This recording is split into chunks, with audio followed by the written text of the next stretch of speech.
Hello, people. This is Team Talk TV. Disclaimer, Shahabi's not here today, so I will be taking over. As you know, I'm a featured guest on here, so Ibrahim's here. And this week on episode 67, I am joined by Coach. How are you, Coach? I'm good, man. Good. Good. Tabs, how are you, man? Newcomer. Good. Been here before, man. Oh, have you? Okay, welcome to the party anyway. Thanks for rejoining us. And Mr. Stelios, how are you today, sir? All good, man. Good, yeah? Good. Well, to be honest, let's start off with the game that was, supposed to be the big one of the weekend. Chelsea versus Manchester United. It was a 0-0. Can't say I'm surprised, but, let's break it down. Let's start off with the Chelsea guy. Dan, give us your recap. I think it was a game where both teams just cancelled each other out, really. I didn't say cancelled each other out, more just matched each other up. I think that Chelsea were probably the team that was going for it more. Man United more obviously comfortable in the sense that they're higher up in the table.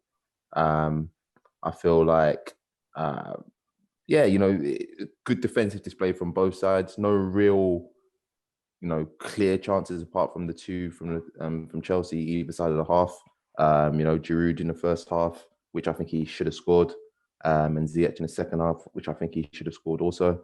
But outside of that, nothing really major to talk about. And, you can talk about the penalty, penalty claim for the handball. Was it a penalty for you? Callum is lucky that it didn't get given, just based on the new rules. I think it would have been a harsh penalty to give, but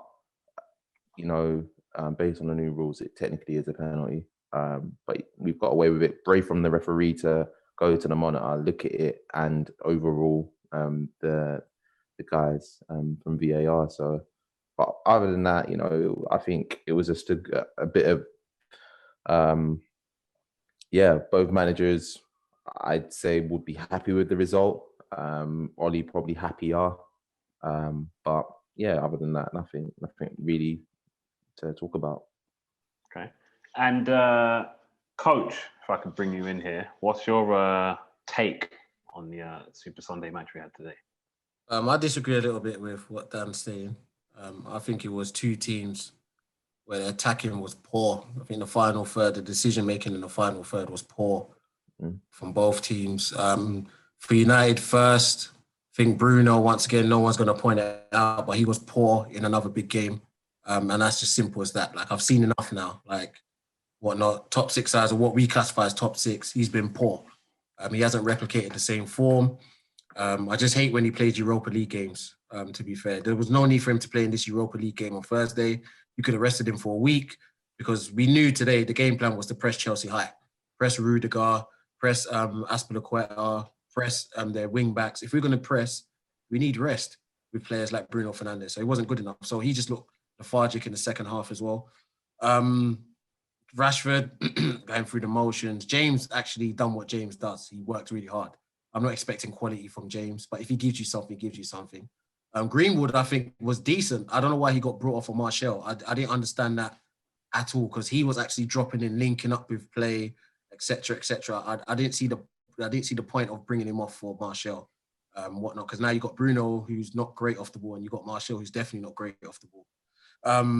But if Chelsea as well, I didn't really see any quality up front. I mean, Giroud practically played there up front by himself. Ziyech didn't really give him nothing. I think he'd have gave him more, but he didn't. But all in all, I think it was a game of just poor attacking play in the final third.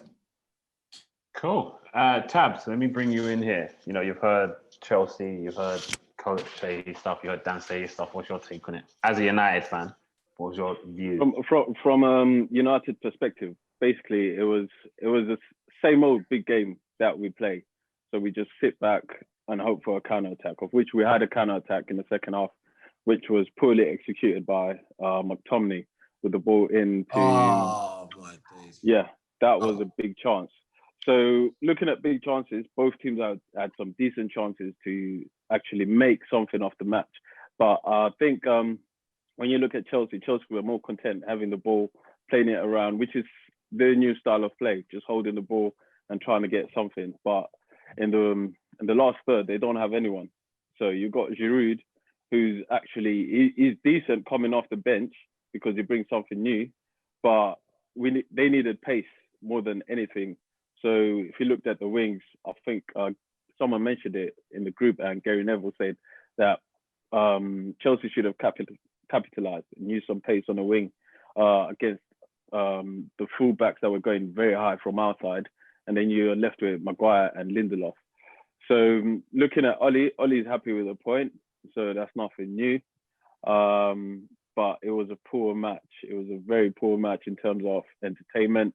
And if both teams wanted it that badly, no one went for it. So it's just going to be the same old against all the big teams from United until we get a striker, until we get a winger, and we have players who actually want to play for the team. So Tabs, you don't think Martial's our striker moving forward? No. I've said it. I've changed it. I've changed many times. Well, yeah, he had a good season where he was scoring goals, but scoring goals doesn't mean you're a striker, because Walcott had the same thing a few years back where he was scoring goals on the wing and people push for him to go up front. But when he's up front, he's not giving out, like he's not holding up the ball and bringing other players in, because there's times where Martial actually stands on the edge of the D, like gets the ball, holds it, then gives it back to the midfield without even looking at bringing players or runners in, which again is something that United don't do. We don't have people running like for the last chance or something like that. And again, Bruno Fernandes, another big game where he disappears. Like he was camping. It's just typical of Bruno in the big games. So moving forward, I don't know where United can go from here. Like, because we're not a championship team. We're lucky to be in the position that we're in. And it's only because other teams around us haven't improved. Okay. Like, the only team that you can look at is Leicester. Leicester have improved and they keep going in the same direction. But United, we're just lucky. So I'm not angry. I'm not happy. I'm just content with who we are and what we are right now. Okay, that actually goes on to the next topic here. And we're focusing on Man United and where they are. They're through in the Europa League, still in the FA Cup, and they're second. But is this progress under Ollie?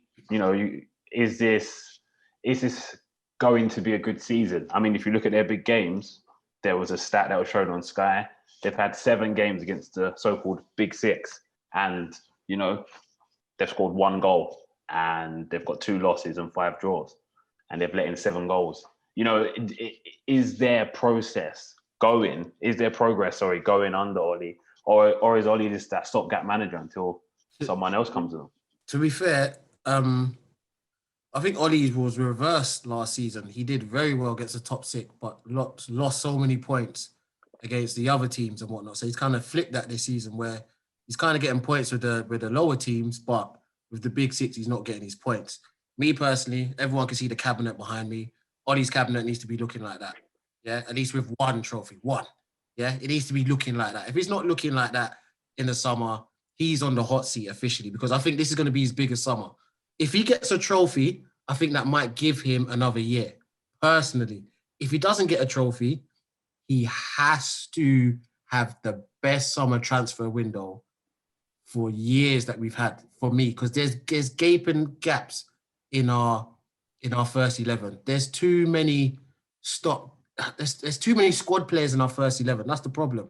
Half of our first 11 are squad players, and we need to improve the first 11. We need a right winger.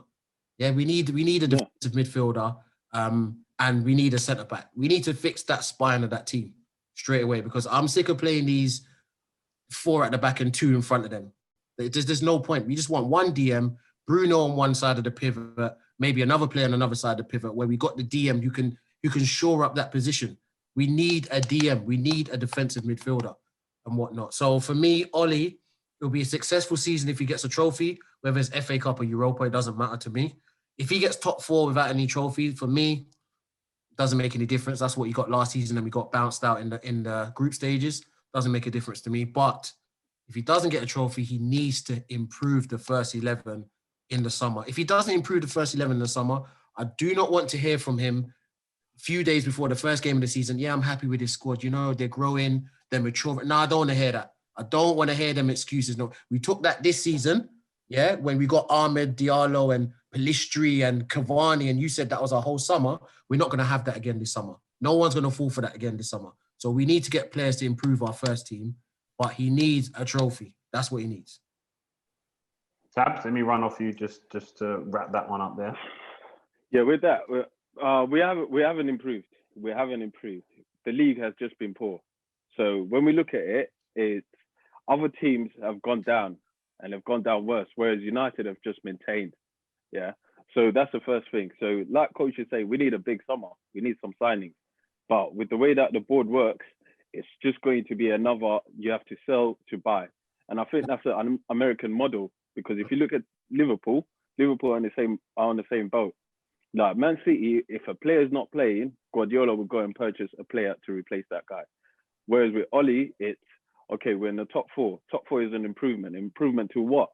Because we dipped so low that top four has become something that we look at and think that's an accolade. He's been in semi-finals and lost. And all those semi-finals he's lost because we've had an easy run in up to those cup competitions. And a cup competition is anyone's game on a day, especially last year when instead of 2 legs, you had 1 leg being played because of the whole situation. Moving forward, Oli needs, basically, Oli's not the guy to take us into championship. He hasn't built a championship squad. He's built a squad to maintain a certain level of the Premier League. So at the start of the season, I said, I'm not going to blast this guy because he didn't get given the tools, but he's just working. He's working with what he's got, but his only problem is his tactical intelligence. That's not there. That's lacking. So I guess the big teams, if we're not winning the big games, we will never win the league. So you have to balance it. As coach said, last year we were winning against like the big teams, but losing against the small teams. You have to be the complete package, of which United are not. So until everything's improved around that club in terms of coaching, because it seems like it's a friends reunion, because all the people in that club are not really, literally, it's all the people in that club are there because of what they've done before. You've got Mike Phelan, who worked under Fergie, and you've got Michael Carrick, and then you've got the rest of the board. They took away David De Gea's goalkeeper trainer a few years back, and that's changed his game as well. So you have to look at the little details that we're not getting right. Until we get those details right, we will not be a championship squad. Do United miss Pogba? Just a quick question. Definitely. You're always going to miss Pogba's quality. It's just the circus that surrounds Pogba. That's the only issue. Any United fan will tell you, given all our players fit, he's playing in the first team. It's not even a problem. But our problem is we don't have a DM to free up Bruno and Pogba at the same time. What we do, we're playing Pogba in a flat 2 with McTominay, Pogba in a flat 2 with Fred and whatnot. And when we don't have the ball, Bruno's not disciplined, neither is Pogba. So we get sliced through our team so easy. But me, I think if you have that DM there who knows he's a DM, you will allow the other attacking players to move freely forward. Because we play too rigid. When I look at United play, it's too rigid. Like even today, sometimes we're getting through the thirds. I couldn't even believe how Chelsea, Kante and those guys were letting us get through the thirds. I couldn't believe it. We're playing a flat 2. You've got a 2 in the middle as well. You've got Ziyech in front of you. Bruno's not the most agile player to free up space. So I didn't see why we were even going through Chelsea midfield as it is. So for us, if Pogba is going to stay, which is once again, that could be another transfer fiasco in the summer that could take up weeks. So if he stays, we need a DM for him and Bruno to play together. Because for me, if we don't get a DM, he will not be able to play Bruno next season. They can't play in the same team. I've seen it happen, and for me, they can't. Cool. Makes sense. Let's shift focus back to you, Dan. An okay result for Chelsea today. You might be a bit disappointed with the chances not taken, but you're brought into Tuchel for 18 months. Do you see changes? And the question I want to ask you is, do you believe he'll be backed in the summer to bring in his own players to make this Chelsea team go from where they are now to potentially challenge, Man City, Liverpool next season for the title? I think those are 2 different questions. Will he get backed? I do think he will get backed. Will he make signings that will push us to be title contenders?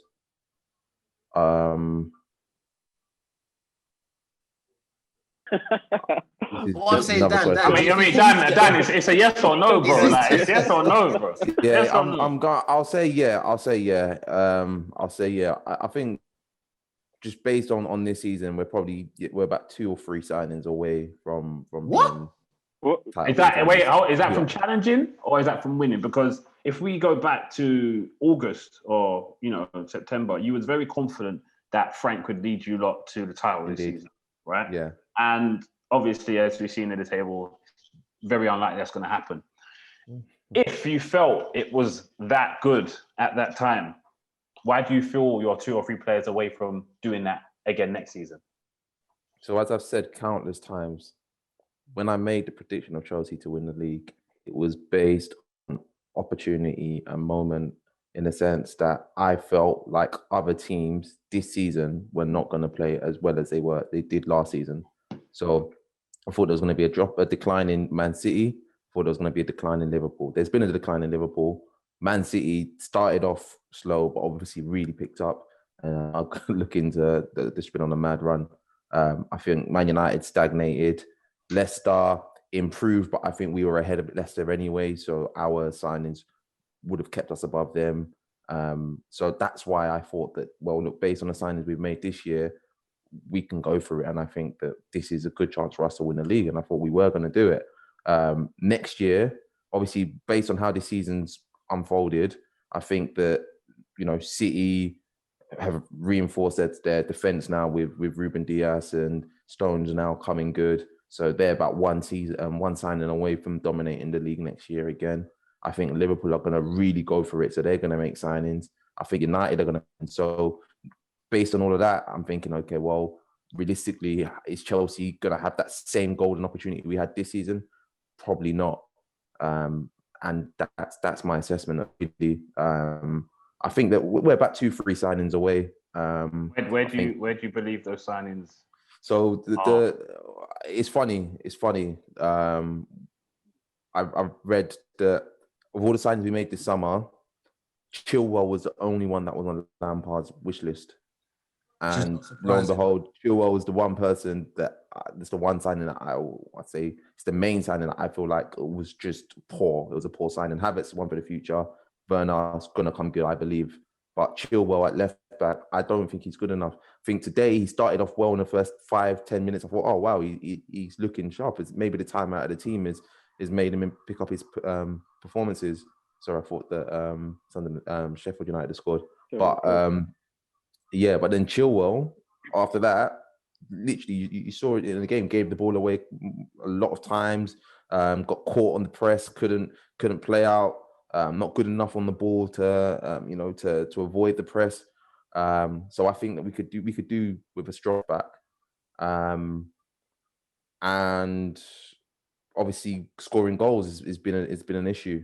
Scoring goals has been an issue. Like in this new system, Werner could be makeshift as an inside forward. So I don't mind, if we utilize him like that. But in terms of a killer number 9, I think it's something that we need. Someone who takes chances like the one Giroud had today. And, maybe the one if Ziyech had, but, of course, Ziyech isn't a striker. But, yeah, I just feel like we need a killer number 9 who can score in these type of games that we had today. Talk to me quickly about Werner. Another, he was on the bench today, so another game, no goal. Is it just that first season to get out of the way and then you see him kicking on, or is it you just don't see him as the leading guy to take you to the title? Well, at Leipzig, he was always a makeshift. He either played striker or played out wide. So he's versatile in that sense. I think he will come good. He's been, performing since Tuchel's come in. He's been performing, in my opinion. I think he's had some really good games. Is he the finished article? Of course not. And I think that, he's adapting this season. So once he gets his, finds his confidence, then, we'll see some goals from him, see the contribution from him. Havertz, maybe, I don't know, like obviously I haven't seen enough of him in Tuchel's system because Tuchel's not been using him. But he's a player, we know he's got quality at Leverkusen. I've seen the games at Leverkusen where he's been so effective. So I have faith in him coming good. But we're talking about a number 9 here, a striker who's going to score goals. And I think that that's just something that we need to really look at. Cool, that makes sense. Personally, I feel like Werner will come good. I just feel the system might not be benefiting him at the moment. So I guess that's something the Chelsea manager will have to figure out. I disagree. Why do you think that then? Well, he's been utilised as an inside forward, in the past 3 games with Tammy up front and then, Werner Mount inside forward. And he's come away with a goal and an assist in his last 3 games. So, it's not like... 5 games. 5 games. 5 games, okay. Yeah, but, in my opinion, I think he's contributing to us going forward. He looks threatening, and it's just a case of that final action, that final decision, and I think that comes with confidence. If I can ask you one more question, do you not feel that this system is being used so Chelsea don't lose more games than they win? It is. It's coming.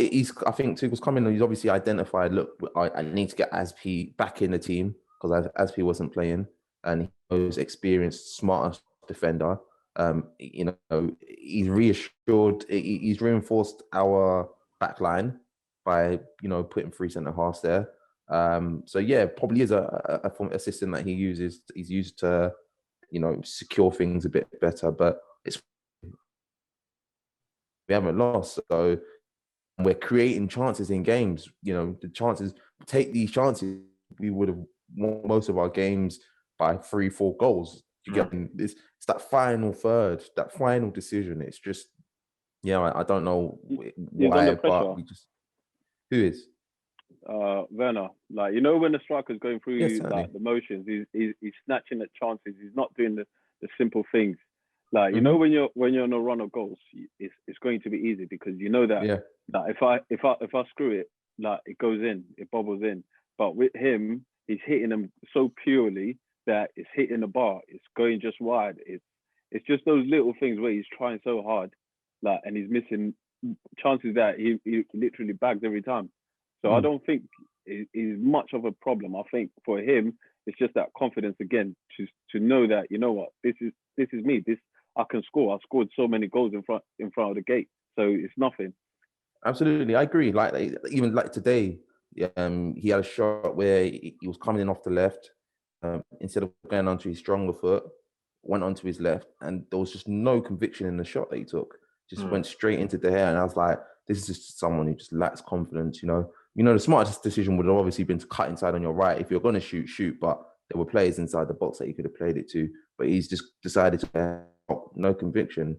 And these are decisions that, with confidence, the right thing to do. So yeah, no real worries about Werner. I think put a solid number 9 alongside someone like Haaland, which is obviously wishful thinking, but you have someone like that. You want everyone, innit? Jeez.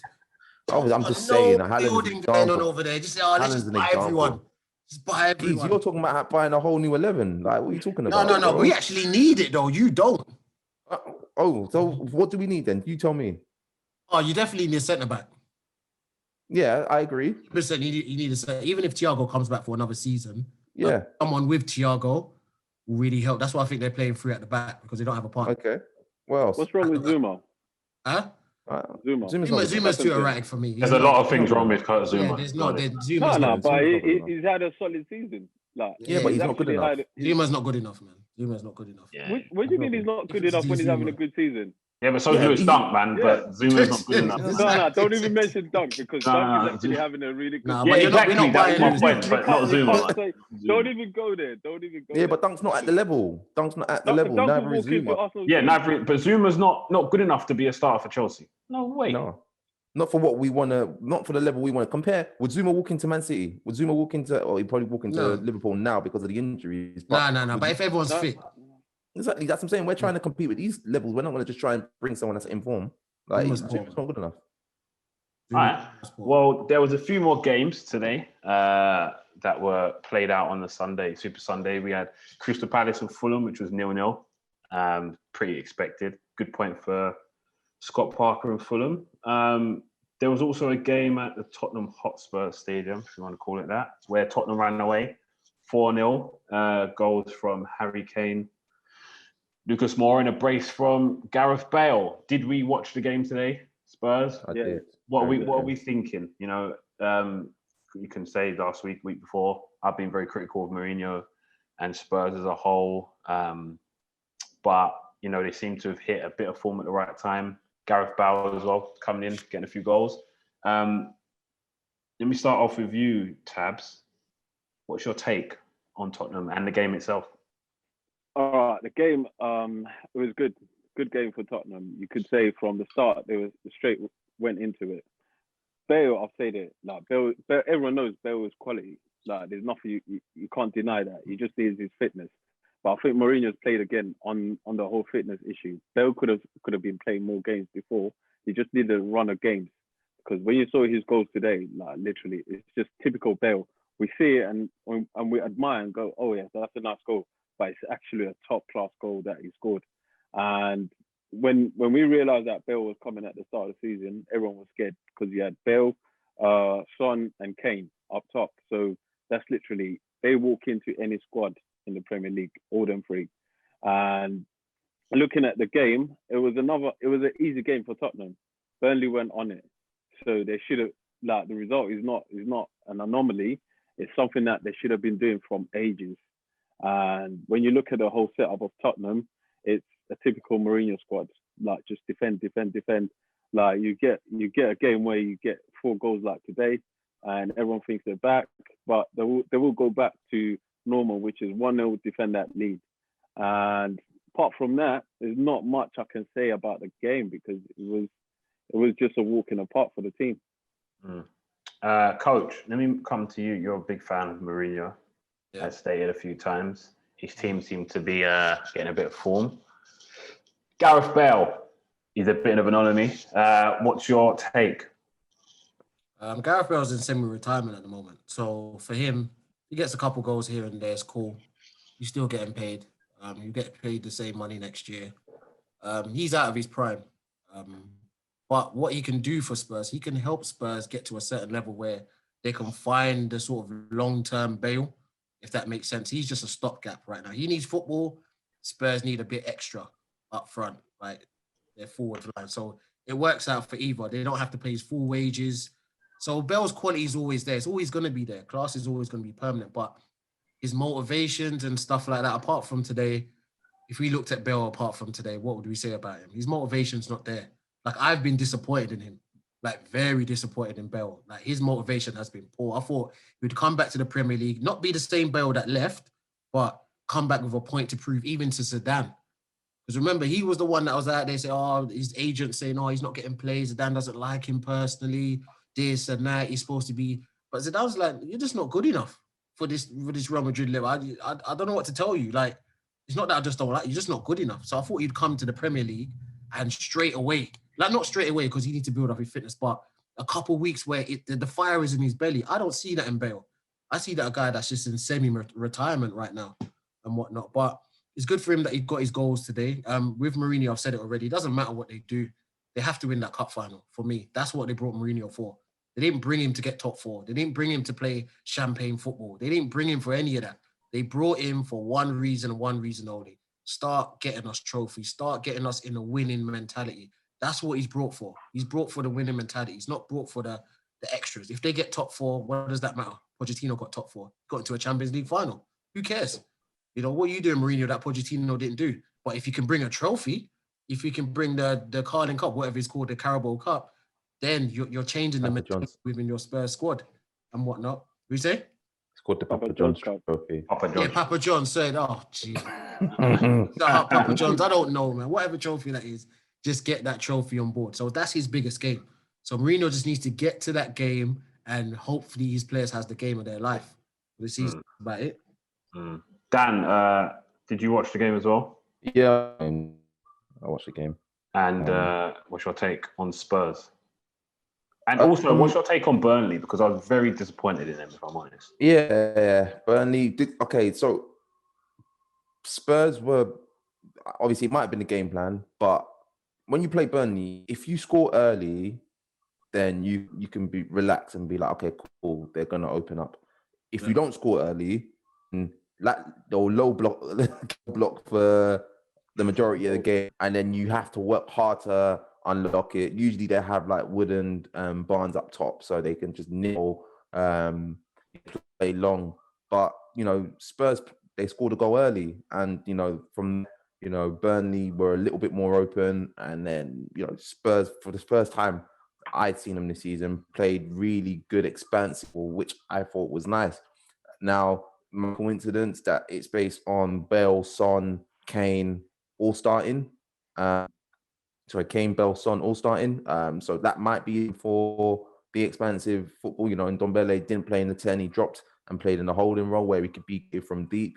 Lucas played in the 10 role. So, it gave them more going forward, and they managed to get 4 goals. I would like to see Jose set up like this more, with this Spurs side, because they have got good players going forward. And I agree with coach in the sense that Bell isn't, in his prime, and at the same time, when you look at Gareth Bale, obviously he's nowhere near the level of Cristiano Ronaldo, but he has very similar playing style in a sense that obviously take away the step overs, etc. But he needs to take a leaf out of Ronaldo's book, athleticism wise, and say, okay, well, look, I might not be able to just knock it and sprint past I used to do.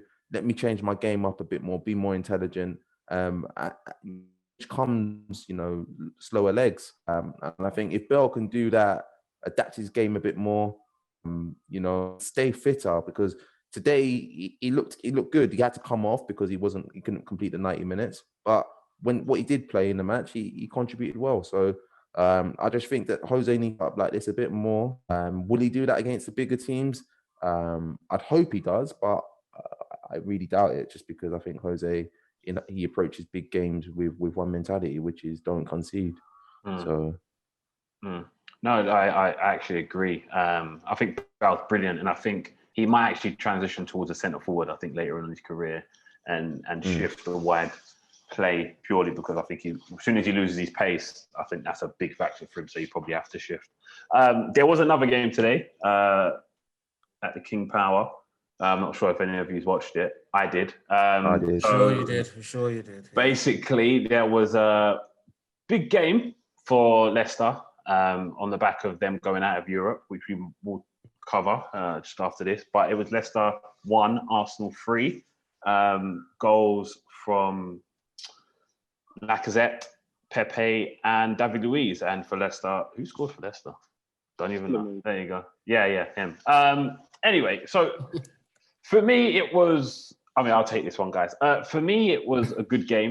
I think Arsenal, with the rotation coming off the back of that great win they had on Thursday, beating Benfica 3-2, it was a good result. I think Arsenal played quite well. Some notable performances. One which surprised me was Willian. I thought he actually had a decent game. The set piece for David Luiz's goal was very good. I also thought Lacazette played well. Pepe had a really good game as well, which is good to see. I thought we ain't seen that enough as Arsenal fans. But all in all, I just thought it was a really good game. I thought the changes worked. It was good to see Saka rested as well. Arsenal have some big games coming up, so it was really good to get that performance out of the way. Did you watch it? What's your take on this? Yeah. I watched it. I thought Arsenal performed well. They're quite fortunate that they ran into a Leicester side that wasn't at full capacity. It's a major blow. When he doesn't play, it's always easier. And I just feel like obviously they were a bit playing with their heads down a bit. I think that Europa exit maybe dented the momentum that they had. But I think all in all, Arsenal, said some standout performances. Mainly, I think Pepe was probably the key man today. Found a lot of space and realised it. So, yeah, it's a good Arsenal performance, I think, in general. United fans, I know it's might be hard for you to praise Arsenal, but No. Listen, I've said it already. I'm on Arteta. Arteta is a leader of men. You look at his persona. I know Nacy loves to diss his McQueens and the slick back hair and stuff, but he looks like a leader for me. He looks like, listen, if you want to come this way, listen, we will be successful. but you need to be all in. That's what he's about. You just need to be all in. And I've said it already. If Arsenal back Arteta, you've got someone there at the helm that might be there for years to come. He's young enough. He's hungry enough. He wants it. He's had the winning experience at City, so he knows what winning feels like. He knows what it feels like. So for me, Arsenal is just all about the board. It's all about the board of Arsenal moving forward. If the board really want to push Arsenal forward, they've got to back this man. It's not about looking for no other manager, even if he goes on a run of losing games. Arteta's shown me enough that he's got enough. What's the word I'm looking for? He's got enough. Well, let's go back to what I said. He's a leader of men. That's what I feel. I feel that tactically he's very good as well. When I've seen the games that he's played, and whatnot, they just need to back him. Like I'm for Arsenal's sake, I'm Arteta in. Like, yeah. I think Nacy's issue is just because Arteta's got a great hairline. I think Arsenal have got a season where it's, topsy-turvy, but it can end quite well if they go far in Europe. But if they do just finish 10th with no trophy, it will be difficult for Arteta to really have fans on his side next season if it don't go well. So I think the board need to back him, and we'll just go from there.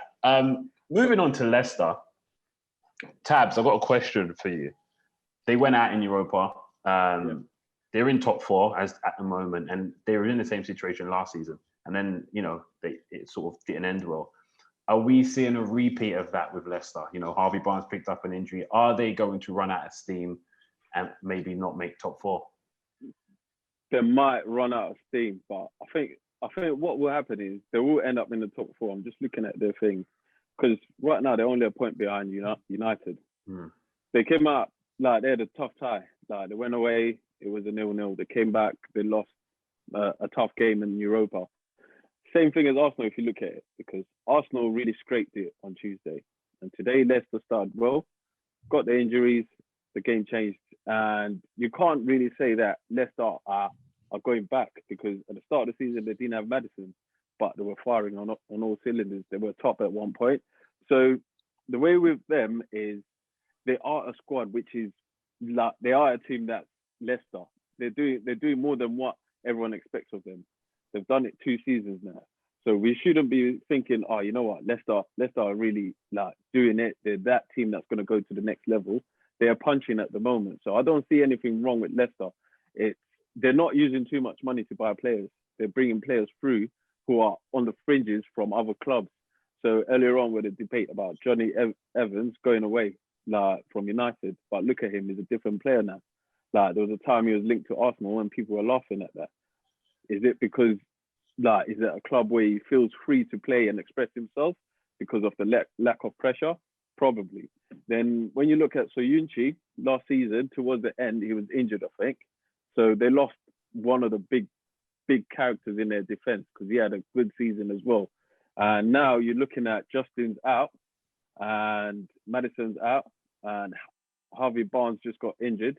So that's 3 top players in their squad who literally have been changing the game, because Tielemans has moved much forward, where instead of him supplying the ball to Maddison, he's the one having to wait for Ndidi to create something for him so that he can open up the space. Jamie Vardy was injured for a big portion of the season. Iheanacho is like, yeah, that's all he is. There's nothing there. Like he's literally gone from like a good youth player, like under 17. He's done so well that he went to Man City so soon. I think that killed his game, because he doesn't know what he does, because he was playing up against Aguero, and then he's gone to Leicester, where you think, you know what, this is your chance. And he's been there for over 2 years now, and it's just not happening for him. So with Leicester, they're doing so much more than what they should be as a team is mid-table, but they're actually playing quality football. They've got a good manager who's got a system that's working, because everywhere Brendan Rodgers goes, like he's actually got this mentality that he's going to develop players, and then he's going to put in his own mindset. Coming back to Arteta as well, like 2 games could have been the difference today, because he would have turned the tide on him. And Arsenal have had a good, since December, you've actually improved. So it's not all doom and gloom, but for a big club like Arsenal, you should be better than where you are. Mm, mm. Dan, I wanted to just wrap it up with you there. Leicester, what do you see happening with them? Would you say are they a team that's going to stay in the top four? You know, Chelsea's rivals clearly for top four. Like, how do you see it panning out? Similar to what Coach said about I think that if Leicester decide to back Brendan Rodgers, he will cement them as a top four team. I think that he's probably, I'd say, top three managers in the league. And he's doing very well with very little. But Leicester have the resources to bring in players. So, before I, jump the gun and say, oh yeah, Brendan Rodgers is going to take Leicester to the next level, I need to see what they do in the summer. Let me see what type of players they bring in. And then that will indicate to me whether, Leicester are going to be top four next year. But I think this year, if Barnes, I'll see how far they get with this Barnes injury. Let me see how long he's out for. But if they're missing Barnes and Maddison, I think they're going to go on a bit of a bad run. They've got quite an easy run in. I think it's Burnley next, Brighton and Sheffield United. So 3 games that they should win, without Barnes and Maddison, because Barnes has contributed like half of their goals. And Maddison, obviously, without his creativity, no real supply for Vardy. So they may come away, drop us in one of Sheffield United, or a tricky team. They're fighting to stay in the league. Brighton set up with that 5 at the back. Vardy might struggle. Let's see what happens with Barnes. But they might end up dropping points in the next 3 games, which looks like an easy run on paper. Okay. Talking of teams who have taken it to the next level, Man City made it 20 wins on the trot yesterday, beating West Ham 2-1. Goals from Diaz and Stones, with West Ham replying with Antonio. Question posed to the 3 of you here is, can Man City, win the league and Champions League, or if I want to add it on, can they do the quadruple this season? Like, what is the limits for Man City? Because for me, what Pep's done this season, especially, has been actually quite good. He's seen what Liverpool did last year, took it on the chin and said, "That's it, we've got to improve." And they didn't start well, but they've really utilised their squad, especially without a striker. So my question to the 3 of you is, what can Man City do this year? Man City they've won the league, so that's done. But the cup competitions is tricky. I say this again and every time. Like, cup competitions, it's anyone's day. Like, it doesn't matter how good you are in the league. In the league, you can have form, and people will be wary of how to play against you. In a cup competition, you're there to win. You're not there to lose. They're on a good streak. At some point, it's going to end. In terms of Champions League, I think they've got a mental block on that. It's not just because they can't win it. They just don't believe they've got enough when it matters. Because they've lost games in the Champions League where it's by margins, like an away goal, I think it was the other season. And that has stopped them. When it comes to the FA Cup, they always get an easy run. Like Carabao Cup, they've got Tottenham, who are out to get something. So it's not as easy as like Man City are just going to brush through everything. Because on that day, Jose could come set up just to stop them, and then goes to penalties, and that's it. So that's another trophy gone. When you look at Champions League is anyone, because anyone on that day can win the Champions League. The rules are set up against the team that goes away first for the team that plays at home in the second leg. So it's very hard to win the quadruple. But in terms of the league is theirs. They've proved it. And another factor of that, I think, is De Bruyne going off for that long period of time has actually changed the way City were set up at the start of the season, whereas they were pressing so much and crossing the ball too many times. Now they've changed and gone back to the old Man City where they play in phases. So they've got the last phase where they actually pass the ball until they find a space with all the runners coming in. And that's where they're killing teams. So that's where you've got Foden coming in late to the box. You've got Gundogan coming in late to the box, Sterling. So everyone is going back to the basics that they had. And on top of that, their defense is just too solid for anyone to break down, because they've got 80% of the ball, but they're also making sure that anytime they lose the ball, they've got 4 people around your player to get that ball back with the least amount of effort. But it looks like it's a lot, but it's the least amount of effort because they're running you around while they've got the ball. So they've got 2. I'll give them 2 trophies in terms of FA Cup and the league, because the other two competitions is quite tough at the moment. I think with Pep, I might say some stuff that's controversial, but I don't really care. Besides Barcelona, which he took Frank Rijkaard's team, no one likes to admit it, but they think he built that team from scratch, but he didn't. He just took it to another level. Apart from Barcelona, from what he's been brought in to do, he's underachieved. And that's wild saying that, but he's underachieved because at Bayern Munich, they didn't bring him there to win the Bundesliga. Come on now. I'm not saying anyone can win the Bundesliga, but when you're winning it 8-9 times in a row with different managers and whatnot, it's like Paris Saint-Germain in the French league. But sorry, coach, sorry to catch you there. Yeah, City on the flip side, City were a small team, so what they're doing is a lot in terms of winning the league. No. I'm saying with City, yeah. So that's what I was coming on to. So Bayern, I think he underachieved because they wanted the Champions League. Simple as that. That's why they brought him in, to get them over that hump. He couldn't get them over that hump. Man City, he wasn't brought in to win the Premier League. Mancini's already done that. So yes, they were a small team, but Mancini's already won the Premier League. So what you bringing in Pep for? You want him to take him to the next level to win the Champions League. That's the big one for them. I think the league is done personally, but the big one for them out of FA Cup and obviously is the Champions League. If he gets Champions League, yeah, now we're putting Pep in a different stratosphere for me, like in terms of manager. But if he comes out of his Man City career and he doesn't win the Champions League, to me, once again, he's done fantastic things, just like he did with Bayern Munich.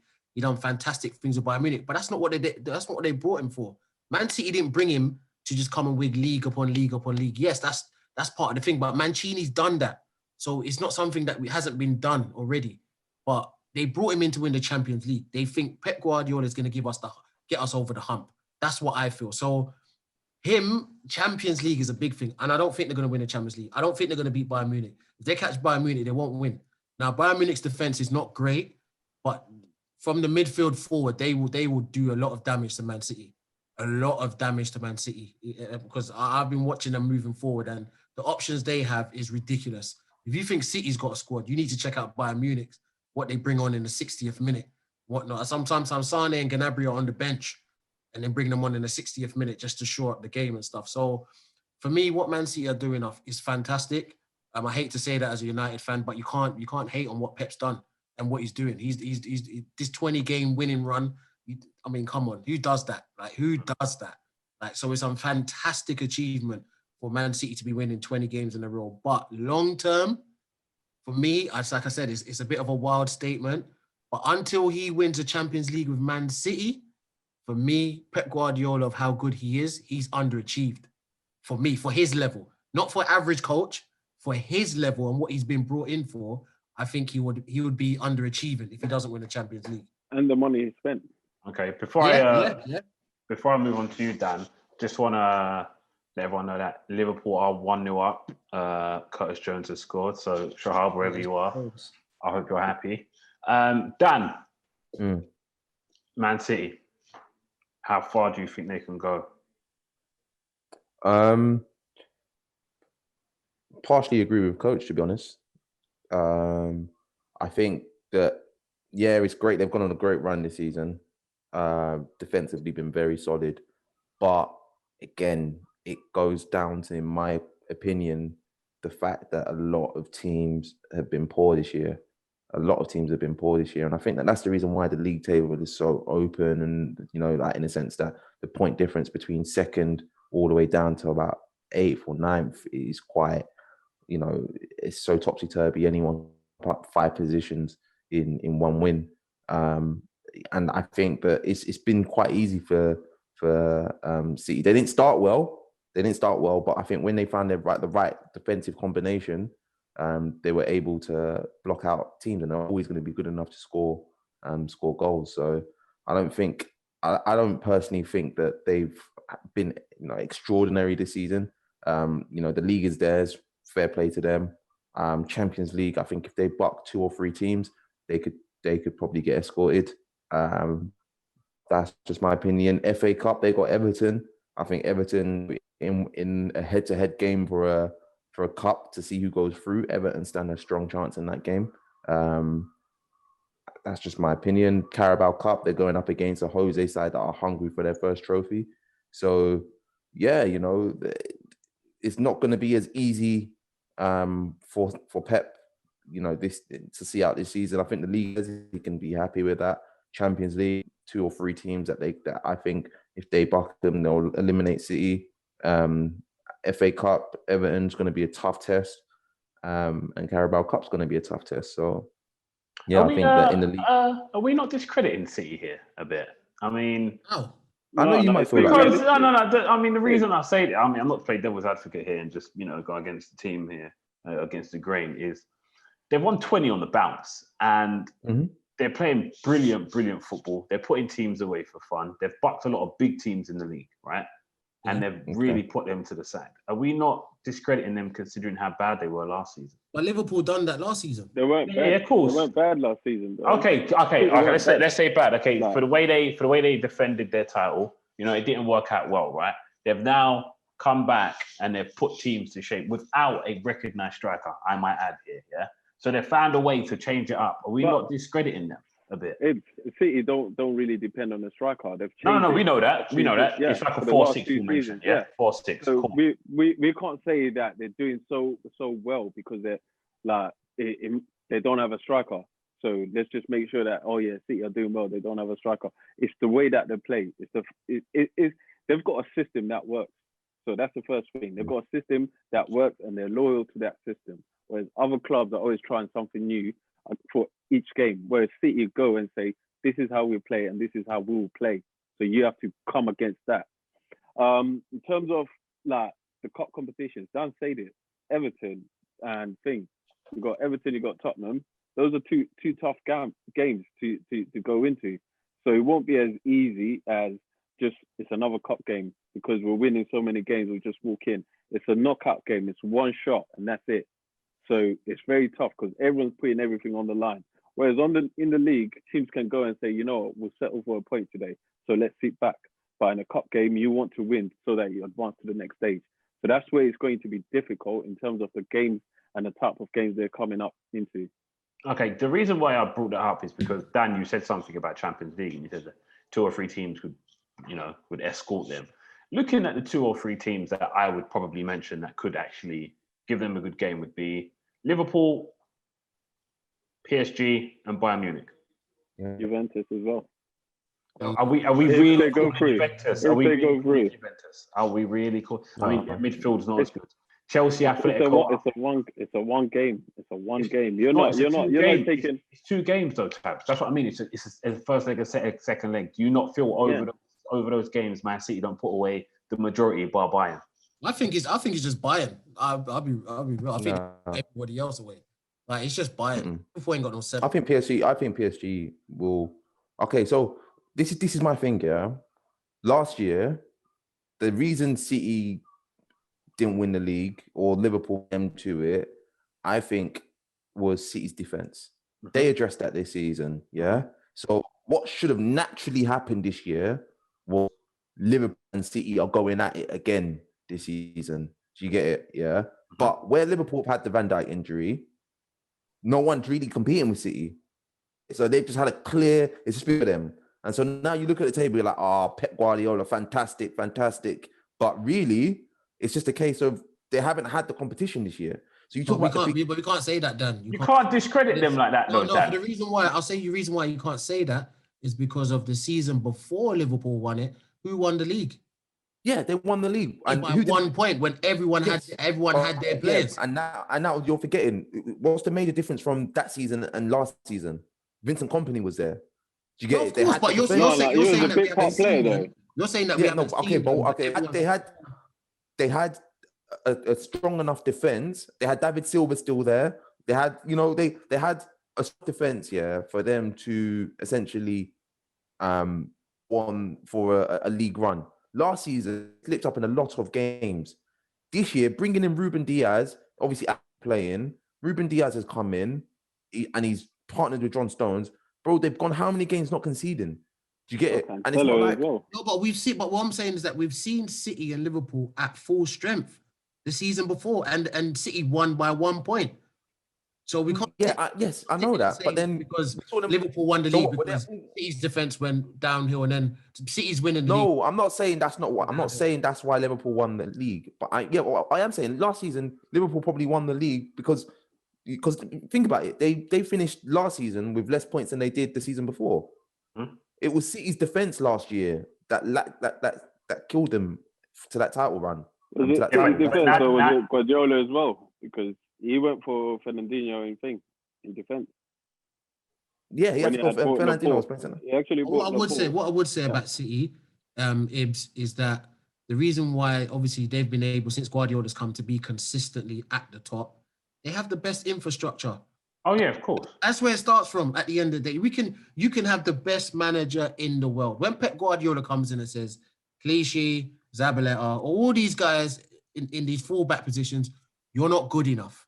You go out, I spend another 200 mil on fullbacks. That's what I need. But who's backing him? It's the board. They would have said, what? We're going to spend 200 mil on right and left backs. Yeah, that's what I need. So if you want to be successful, that's what I need. What did they go and do? They went and got it for him. So he's got the best infrastructure where he can keep going again. And even if they don't win the league, they can keep going again and again and again, because their board will go to him and say, what do you need to improve so we can get back on top of Liverpool?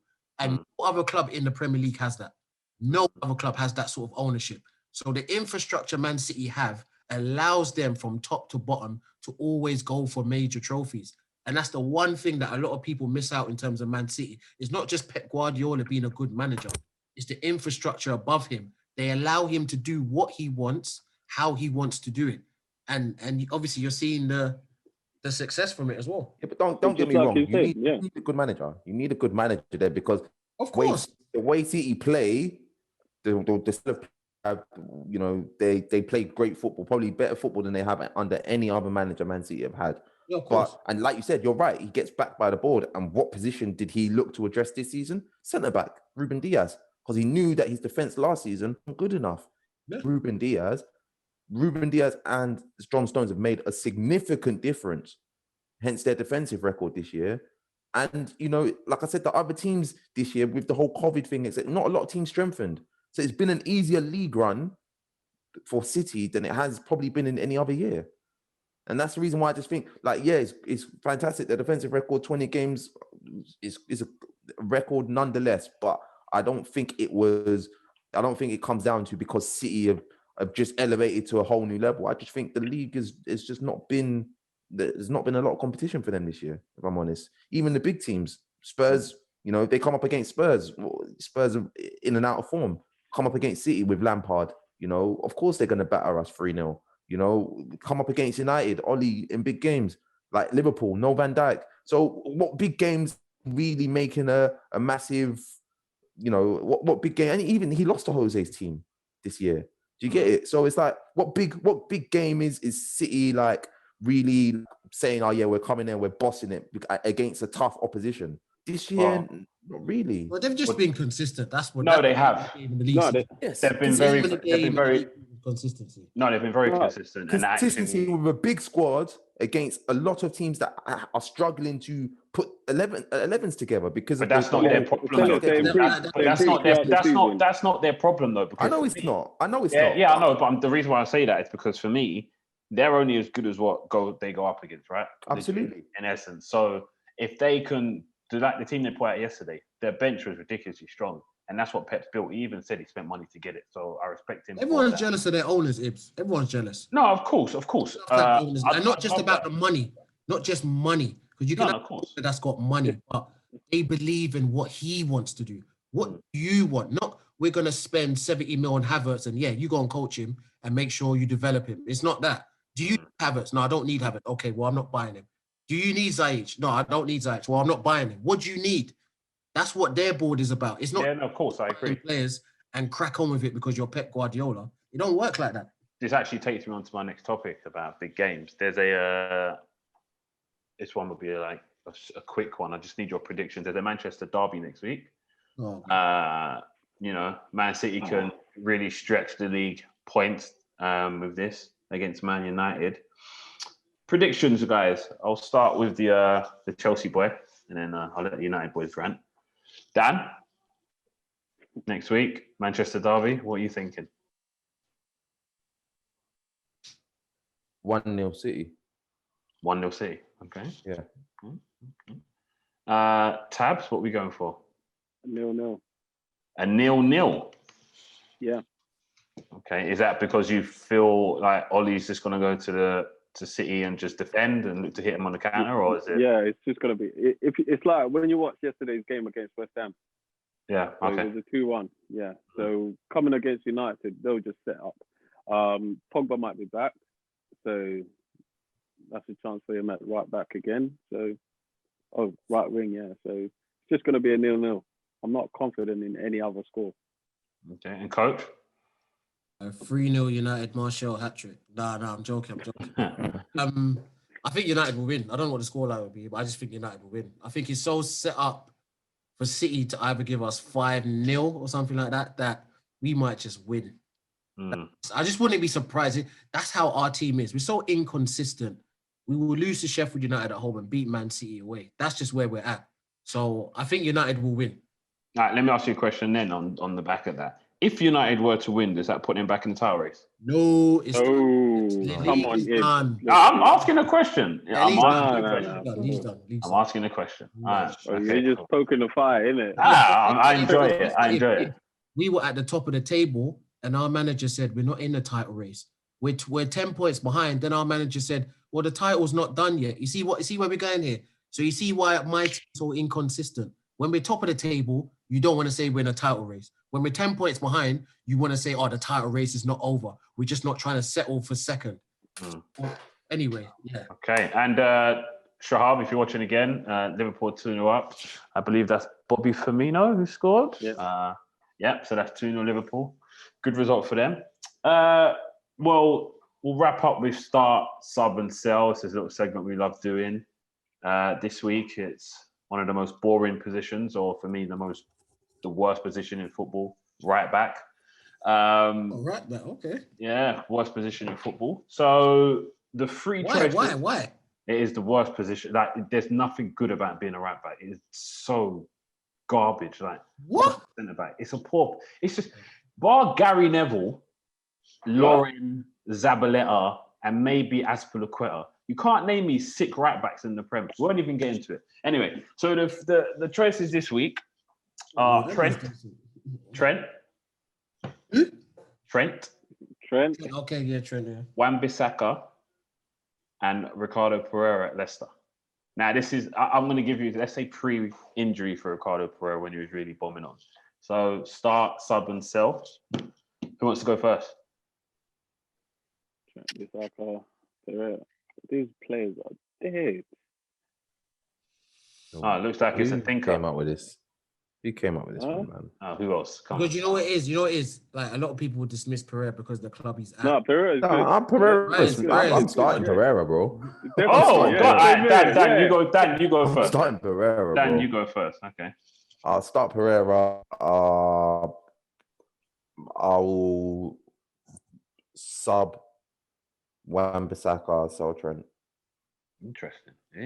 Yeah. Shahab like that because right back to defend first, and I just think Trent when Trent doesn't have Van Dijk next to him, or that back line of Joe Gomez to help him recover or to clean up his mess, then Trent's very exposed. He exposes himself. Wan-Bissaka defends well, but offers nothing going forward, and Pereira is balanced in terms of going forward and going back. So for me, he's the best option at right back. He can play right and right back comfortably. Cool. Next, who's going next? I will start Wan-Bissaka for the simple fact I need my right back to defend, man. I just need my right back to. And obviously, I don't like that Wan-Bissaka spends all his life on the floor. whether he's crossing the ball or tackling. I don't really like that. I think someone at United need to just, take him to the side and say, listen, mate, you're not at Crystal Palace no more. You need to try and stay on your feet, win the ball, and become an attacker. I just hate the slide tackling and then kicking it out and giving it to the other team. It's just pointless. But defending wise, listen, I've seen people, the toughest wingers go up against Wan-Bissaka and they get no change. They get no change from Wan-Bissaka. Like, whether I like his tackling or not, you don't go past Wan-Bissaka. Can anyone tell me a winger that's absolutely destroyed Wan-Bissaka? There you go. Oh, for me, Wan-Bissaka has to start. You didn't let me answer, but okay, go on. Yeah, no, it's too late now. Continue. So yeah, I'm gonna start with Wan-Bissaka for those reasons. I'm gonna sub Pereira because I think Pereira is in between Wan-Bissaka and a Trent. I think he's good going forward and decent at the back, but not as good as Wan-Bissaka at the back, but maybe not as great as Trent going forward, if that makes sense. Like, he's kind of in between. Balance. I say that again. Yeah, he's balanced. He's a balance between yeah. the both. So I'll sub Pereira and then I'll sell Trent because plays for Liverpool as well. Tabs? Right back, I'll start Bissaka because I know he's solid at the back. That's it. Very solid. Sub Pereira, everyone said it, balanced. He's very balanced. And sell Trent. Trent is not a defender. He's lucky. He's a wing back who Trent and Wan-Bissaka were failed wingers. The thing about Trent, everyone remembers him for his assist. No one remembers his defending. Now he's being exposed. Everyone can see that he's actually a poor right back by the definition of right back. To answer coach as well on the Bissaka thing, you're forgetting the first game against Crystal Palace. Wan-Bissaka was ruined by Zaha. So that's another thing. I mean, I haven't. I don't know if you watched the game. Cool. I don't know if you watched the game. But listen, the stories that have come out of Crystal Palace about Wan-Bissaka and Zaha going at each other, I can, what I'm saying, I think from what I'm hearing out of he's a solid defender. You can't get past Wan-Bissaka like Zaha can see everybody there. And just to correct you, Trent is a centre mid. He wasn't a winger. What was that? Trent was a centre mid. He wasn't a winger. Well, yeah, still. I know. Failed position. Yeah. Okay. Well, I'll go anyway. I would start Pereira personally. I think he's what Dan said. He's balanced, and I think he's very good defensively as well as going forward.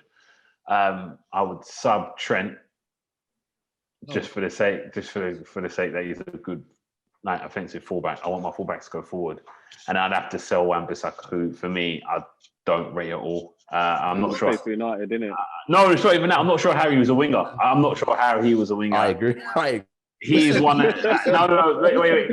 As a winger, I don't know how he was a winger. Purely for the sake that he on the ball, he's one of the worst guys I've ever seen in basketball. Let me tell you something about Wan-Bissaka. Yeah.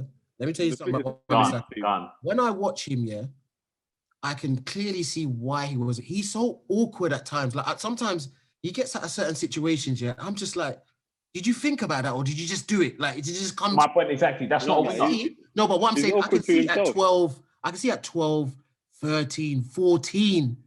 That's good. Age group, he was doing the wing stuff. Then at 14, now you're looking at scholarship age. Is he good enough to be a winger at 16? Scholarship? No, he's not. But they probably played him at a game at right back, and they probably saw that, wow. Like, yeah, but even now, when you look at him as a right back, he looks so clumsy. And he's not clumsy, man. He's not clumsy. He's not great with the ball. He's not great. No. He knows how. He's not technically gifted how you like it. He's just not. No, he's not. That's why I'd said him, because he's not. As a right back, I want my right back to be technically sound, and he's not. And to answer your question, Aubameyang had him up at Old Trafford when we won 1-0. Anyway, I don't want to hear. I don't want to hear the off game. Moving on. I don't want to hear the off game. Yeah. Moving on. So. Yeah, that's the start, sub, and sell. So that's another good one that we've come across. So yeah, I think that's the time, and we're actually done for this episode. I just want to thank everyone for coming on and the guests we've had today. Dan, nice to see you. Tabs, you too. Coach, as ever. Tell Nacy to come on when Arsenal are doing well. Yeah. Yeah, it's not going to happen. It's not doing well. Happen. As we've recapped, Liverpool are 2-0 up at the moment.